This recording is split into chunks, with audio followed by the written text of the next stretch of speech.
तालिबानी रिजीम ने भारत की ईमा पर जो एक खेल रचा रखा था, अब उसके बाद वो खुलकर सामने आकर खुलकर खेलने का फैसला कर चुके हैं। तो भारत ना फिर इधर अफगानियों को चाबी दे रहा है और अफगानियों ने स्टेटमेंट जारी किया, हम सेंट्रल एशिया तक तुम लोगों को नहीं जाने देंगे। Afghanistan bans pharma imports from Pakistan. Afghanistan से तिजारत खत्म करने का अफगानिस्तान ने फैसला, पाकिस्तान से जो तिजारती रास्ते बंद हुए हैं उसमें तो एक तो हुकूमत को 16 अरब का नुकसान हो गया है। आज मैं सर्वाइव नहीं कर सकता अफगानिस्तान के बगैर और सेंट्रल एशिया के बगैर। मेरे इकोनॉमी बुनियाद है उस पर। कामरान खान साहब ने आकर हमें ये बताया कि मुल्क ऐसे तरक्की कर रहा है, लिटरली कहते हैं ऐसे जा रहा है, हो सकता है छत फाड़ दे। जो कल अफनान साहब वहां पे बैठे हुए बोगियां मार रहे थे कि हमारा जो है वो 43 बिलियन का जो है वो इकोनॉमी है सिर्फ फैसलाबाद का। तुम्हारा जितना इकोनॉमी है फैसलाबाद का वो पाकिस्तान के फॉरेन रिजर्व से ही पता चल जाता है कि कितना इकोनॉमी चल रहा है और क्या उसका हाल है यहाँ पे। यार ये जो अभी वाला है ना, ये तो जिया उल हक का भी बाप निकला है। आपको पता चले यार कि ये शुरू से हमें कैसे उल्लू बनाते चले आए हैं। एक से एक बड़ा बेशरम जनरल पाकिस्तान में आया है। अफगानिस्तान के बगैर हमारा गुजारा नहीं है और अगर ट्रेड अफगानिस्तान के साथ बंद होती है तो उसका नुकसान सिर्फ अफगानिस्तान को नहीं, उसका नुकसान पाकिस्तान को भी है। बड़ी खुलकर ये बात हो रही है।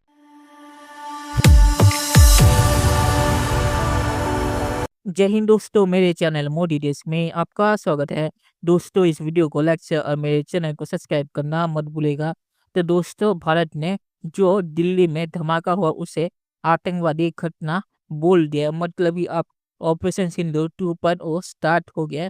पहले देश के अंदर जो आतंकी है उनसे संभाला जाएगा और फिर पाकिस्तान और बांग्लादेश को भी ठिकाने लगा जाएगा, क्योंकि ये जो बारूद आया था ये बांग्लादेश और नेपाल के बॉर्डर से आया था। मतलब कि ऑपरेशन सिंधु 2.0 में बांग्लादेश भी बचने वाला नहीं है।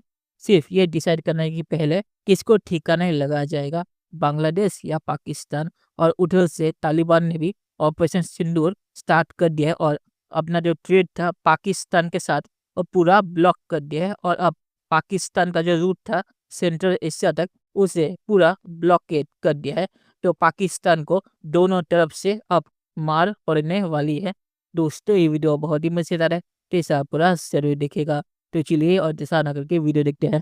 अब वो जगह आ चुकी है, मौका आ चुका है। आज अफगान तालिबान ने कहा कि हम ट्रेड नहीं करते पाकिस्तान के साथ। भाई इनकी ये औकात होगी है कि उठकर सड़ियां लगा रहे। मुल्ला बरादर का जो लेवल है वो एक और लेवल के ऊपर है।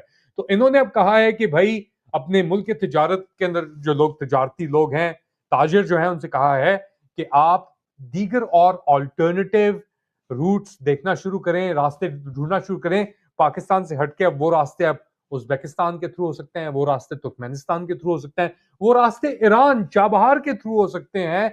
और पाकिस्तान ने अपनी जो तोरखम बॉर्डर, चमन बॉर्डर बंद किए हुए हैं, सही है, बॉर्डर क्रॉसिंग बंद की हुई है, सामान जाया जा रहा है, करोड़ों रुपए के हिसाब से नुकसान हो रहा है। तो मिल गए हैं इकट्ठे। अफगानिस्तान ने जो कारोबार बंद किया है मजबूरी के तहत बंद किया है जी, और उसका नुकसान बहरहाल पंजाबियों को सबसे ज्यादा होने जा रहा है। ये मैं आपको बता दूं, क्योंकि पंजाब की मार्केट भड़के जितनी मर्जी पंजाब सेंट्रिक माइंडसेट के अंदर आप अफनानों से मरवा लें और पटवारियों से मरवा लें, लेकिन हकीकत यह है कि जनाब इस वक्त एक ही मंडी पाकिस्तान की जो है वो खुली हुई है जहां पे पाकिस्तान अपना सामान बैनुल अक़वामी तौर के ऊपर बेच रहा है। जो डेली आपका कंज्यूमर प्रोडक्ट जा रहा है वो कंज्यूमर प्रोडक्ट आपका अफगानिस्तान में जा रहा है, तो वो दूसरी मंडियों के अंदर जाएंगे। मजबूरी के तहत जो है, जरूरत इजाद की मां है, नया वो अपना रास्ता खोल लेंगे, कोई नई बात तो नहीं है। अफगानिस्तान हमारी स्ट्रेटेजिक डेप्थ, हमारा शोल्डर, और हम नाज़रीन यहां तक हमारे मामला पहुंच गए। आप वी नीड टू, हमारी स्टेट के इंटरेस्ट में है ये, डिप्लोमेटिकली भी इंगेज करें, इंटेलिजेंस बेस्ड ऑपरेशन भी करें, उन्हें घसीट घिसाट कर घेर घार कर 4 पैसे भी देने पड़ते हैं तो ठोंस दें उनके मुंह में। हम मजीद पेट काट देंगे, हमारी गुर्बत आगे ही चले, कोई मसला नहीं, घर के बर्तन आगे ही बेच रहे हैं, हम बेचकर कुछ ना कुछ ठोस दें इनके मुंह में। बॉटम लाइन ये, इन्होंने खत्म कर दिया है पाकिस्तान के साथ तमाम इंपोर्ट एक्सपोर्ट। इन्होंने तमाम तिजारत पाकिस्तान के साथ खत्म कर दी है और इन्होंने कहा है कि पाकिस्तान जो ट्रेड लेवरेज यूज कर रहा था, जो हमारे ऊपर डिप्लोमेटिक प्रेशर डाल रहा था, वो हम नहीं ले रहे और हम और ममालिक के साथ तिजारत करेंगे।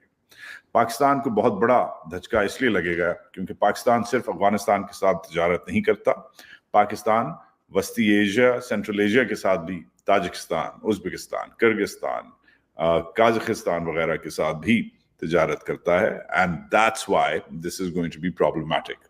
तो उधर से अफगानियों ने अपना बॉर्डर बंद कर दिया है। इंडियंस के साथ ऑलरेडी ट्रेड खत्म हो गई है। ईस्टर्न बॉर्डर आपका ब्लॉक्ड है, अब आपका वेस्टर्न बॉर्डर भी ब्लॉक्ड है। क्या होगा? क्या किसके पास जवाब है? सितारा और मेहरुनिसा जो है कि जो सियासत चल रही है 5 सितारों वाली, क्या उसके पास ये जवाब है? अफगानिस्तान से तिजारत ख़त्म करने का अफगानिस्तान ने फैसला पाकिस्तान से, जो तिजारती रास्ते बंद हुए हैं उसमें तो एक तो हुकूमत को 16 अरब का नुकसान हो गया है आज। ये आज की मैं बता रहा हूँ, 8000 ट्रक खड़े हैं। लेकिन जो नुकसान मादनियात में, वो चीन उधर चला गया और यहाँ से भी इनको अमेरिका को नहीं निकालने दे रहा। और फिर तिजारत जो है अफगानिस्तान की वो चली गई है हिंदुस्तान और ईरान की तरफ, मादनियात चली गई चीन की तरफ। ये बहुत संजीदा मामला है क्योंकि अफगानिस्तान ने पहला रद्द-ए-अमल दे दिया। अफगानिस्तान ने पाकिस्तान के साथ ट्रेड बंद कर दी है, जिसका आपको यहां से अंदाजा हो जाना चाहिए कि हमें तो ये लगता है कि अफगानिस्तान को इस ट्रेड की जरूरत है क्योंकि भारत से सस्ती चीजें वहां जाती हैं, खाने पीने की अशिया। अफगानिस्तान तो बहुत कम चीजें उगाता है, पाकिस्तान से चीजें स्मगल होती हैं, भारत के साथ ट्रेड चलती है, ट्रांजिट ट्रेड सारा। तो इसी तरह अफगानिस्तान का चलता रहता है मामला। उन्होंने पाकिस्तान के साथ जो है वो ट्रेड खत्म करने का ऐलान कर दिया है। अब पाकिस्तान दहशतगर्दी का इल्जाम उन पे लगाता है, पाकिस्तान जंग की तैयारियां कर रहा है, उधर से भी अब हॉस्टाइल जवाब आना शुरू हो गए हैं। वो भी अब दबक के नहीं बैठ रहे, बल्कि वो भी आगे से कह रहे हैं, हाँ भाई तुम किधर से हमें कह रहे हो, बनाने वाले तुम हो और हमें कह रहे हो दहशतगर्दी खत्म करें। टीटीपी के लोग ज्यादातर हैं पाकिस्तानी, तुम कह रहे हो हम खत्म करें, हमारी जिम्मेदारी कैसे है? तो ये हालात बड़े इस तरफ भी खराब होते चले जा रहे हैं। चलिए दोस्तों, इस वीडियो बात करें तो दिल्ली में जो हुआ वो आतंकवादी घटना थी, ये सबको पता है, सिर्फ सरकार की घोषणा की देरी थी। और जहां तक तालिबान ने जो ट्रेड बन किया है पाकिस्तान के साथ, बहुत ही अच्छा किया है क्योंकि पाकिस्तान इस ट्रेड को जंग के हथियार के रूप में इस्तेमाल कर रहा था। तो ट्रेड के ऊपर रिलाई करना पाकिस्तान के साथ बहुत ही खतरनाक है क्योंकि पाकिस्तान ट्रेड ब्लॉक करके आपको नुकसान पहुंचा सकता है। तो तालिबान ने जो कहा कि अब पाकिस्तान के साथ अफगानिस्तान कोई भी ट्रेड नहीं करेगा, ये बहुत ही अच्छी चीज़ है। और अब तालिबान को ट्रेड को पाकिस्तान के खिलाफ हथियार के तौर पे इस्तेमाल करना चाहिए और पूरा ब्लॉकेट कर देना चाहिए। पाकिस्तान को सेंट्रल एशिया तक रूट नहीं देना चाहिए। पाकिस्तान के पास और कोई रास्ता है नहीं सेंट्रल एशिया तक जाने का। तो तालिबान ने जो फैसला लिया वो बहुत ही अच्छा है और तालिबान को भारत के साथ ट्रेड में कोई प्रॉब्लम नहीं हुई क्योंकि चाबहार पोर्ट खुला है और उस पर वेवर मिल चुका है और ट्रंप उससे फ्यूचर में और भी वेवर दे देगा क्योंकि जो ट्रेड डील होगी उसमें भारत ये जो कंडीशन है ये ज़रूर रखेगा। तो ये जो वेवर है ये शॉर्ट टर्म नहीं लॉन्ग टर्म होगा। तो इसके जरिए तालिबान ट्रेड कर पाएगा भारत के साथ और भारत के जरिए दूसरे देशों के साथ, और भारत भी अफगानिस्तान के जरिए सेंट्रल एशिया तक एक्सेस ले पाएगा पाकिस्तान को बाईपास करके। ताकि मैं ये कहूँगा कि ये जो तालिबान ने ट्रेड ब्लॉकेट किया है इसका सारा नुकसान पाकिस्तान को ही होगा क्योंकि पाकिस्तान के पास और कोई रास्ता नहीं है और भारत और उधर से अफगानिस्तान दोनों ने ब्लॉकेट करके रखा है। तो पाकिस्तान को बहुत ही ज़्यादा नुकसान होगा इसका। तो चलिए देखते हैं कि फ्यूचर में क्या होता है। दोस्तों वीडियो देखने के लिए बहुत बहुत शुक्रिया और हमारे चैनल सब्सक्राइब करना मत भूलिएगा। Thank you very much.